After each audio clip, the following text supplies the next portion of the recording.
dia manona trany ny fiadanan'i Jesosy Kristy tompo amintsika ary ny fanahy masina ny fanahy ny fanambarana ny hitarika antsika amin'ny zao dindinika androany zao.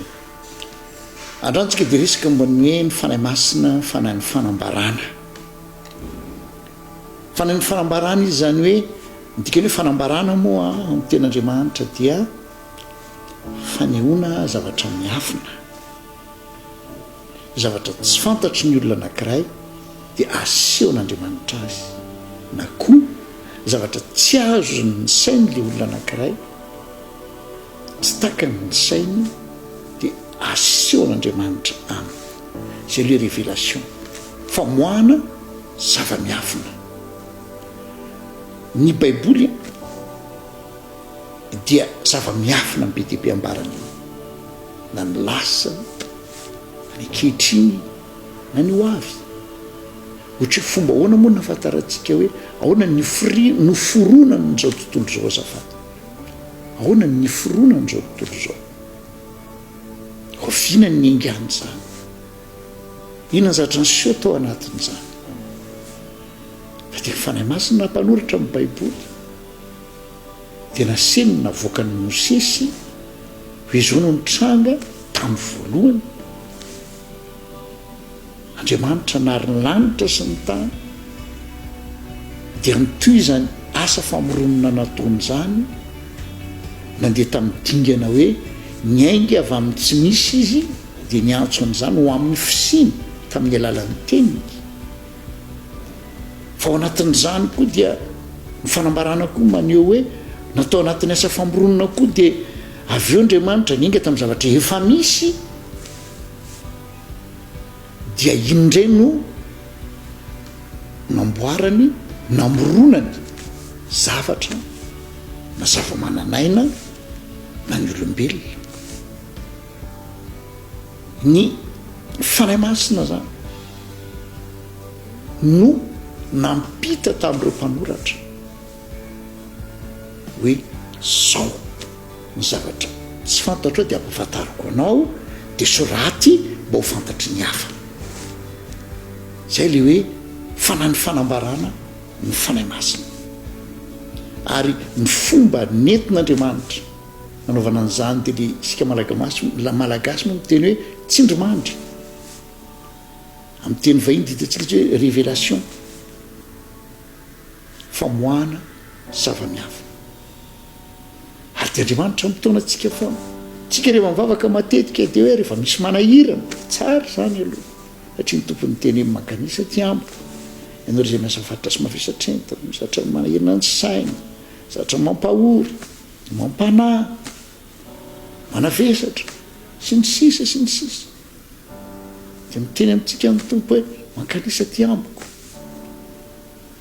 Fa rehefa jerentsika tsara iny lay ao amin'ny Jeremia 3:7 iny dia zao le izy: antsoy aho dia ho valiko ianao ary ampisehoko zavatra lehibe sarom-pantarina izy tsy mbola fantatrao. Zay le fanambarana zay, zay le révélation zay, zay ary ny tena antony tokony vavahantsika voalohany indrindra. Mampatsiaro an'i Job tao anatin'le fahoriana izy dia nisy adihevitra be teo aminy sy ireo namany, dia nisy zatra be dehibe koa tao an-tsainy tao hoe ahoana ary ny amin'ny dikan'izao. Dia zatra hitantsika rehefa iva lay olana ny enan'i Job talohany nampidina Andriamanitra ny fiadanany indray ary natao Andriamanitra mihoatra noho n'le teo aloha indray azy, dia misy tenin'i Job zay hoe ampianaro aho izy, manitry tena ampianaro aho, ampafantaro aho. Zatra lehibe zany le ama ny fangatahana foana, ny fanambaran'Andriamanitra. Ny Baiboly dia efa fanambarana, fa ny famohan-kevitry ny Baiboly koa mbola fanambarana.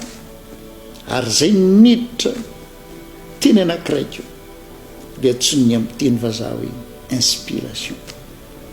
Ny fanahy masina miditra ao amin'ny olona mba ampazava azy, dia misy toyanyndray zay hoe fanazavana illumination. Mila tiatsika mangataka fanazavana avy amin'ny tompo foana ny amin'ny toejavatra anankiray, indrindra ny amin'ny famohan-kevitra ny soratra masina.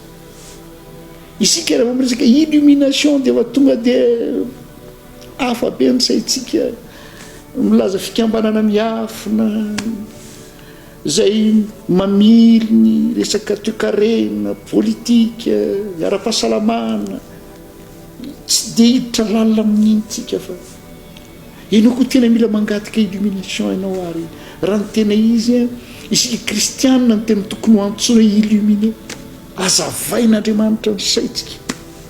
Ary mila mangataka an'izany tsika, mila mangataka an'izany tsika. Tompo ampahiratony masoko ahitako zava-mahagaga ao anatin'ny teninao.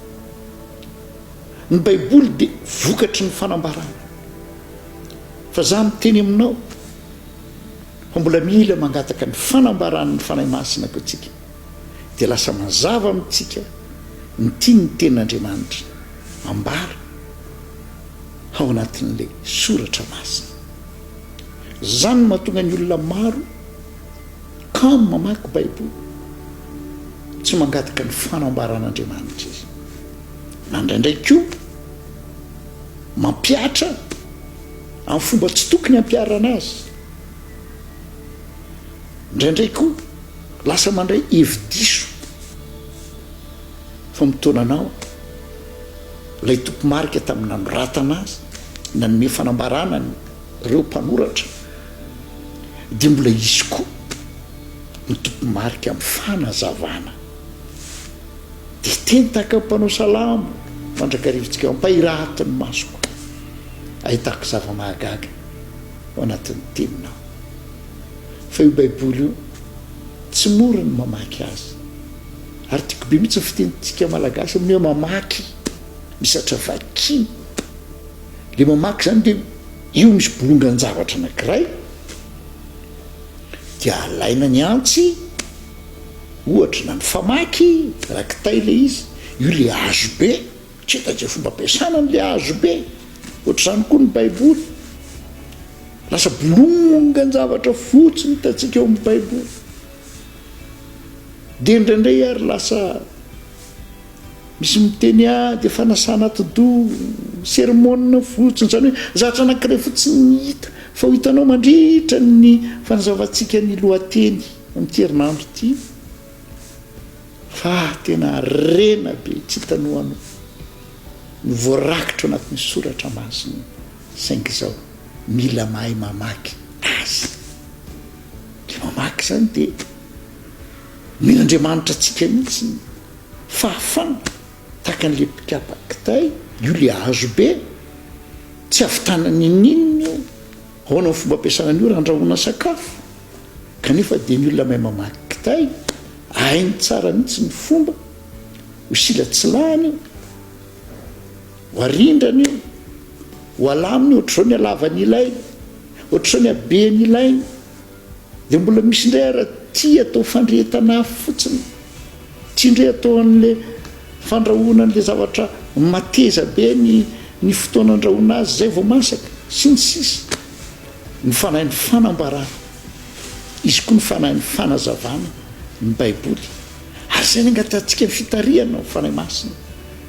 Ampirisika anao mangata hery amin'ny fanahy masina, mangata ny fiasan'ny osotra avy amin'ny fanahy masina.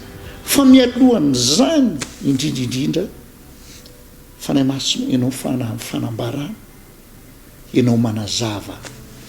Ary rehefa ny fanahy masina manazava dia tanteraka amintsika le teny hoe fanilo ny tongotro sy fanazavana ny lalako ny teninao.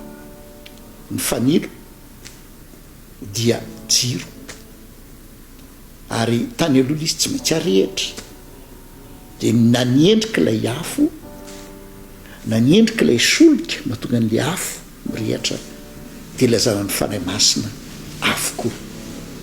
Koa dia mirasoanao aho, mitsodrananao mba io tenin'Andriamanitra io tokoa ho tonga fanilo ny tongotrao sy fanazavana ny lalanao ary ny fanahy masina ny tena tompomarika ao anatin'izany rehefa manaiky hotariny ianao manaiky ho azavainy ianao ahita zavatra tsara be mihitsy ianao a misy angano mbazaha taloha le Alice au pays des merveilles fa tena lazaiko aminao ho hitanao fa rehefa miditra bebe koa anatin'ny fanambarany fanahy masina ampitainy amin'ny alalan'ny ao anatin'ny soratra masina dia tsy Alice tsony au pays des merveilles fa ianao koa ho tahinany ianao anatin'izany amen.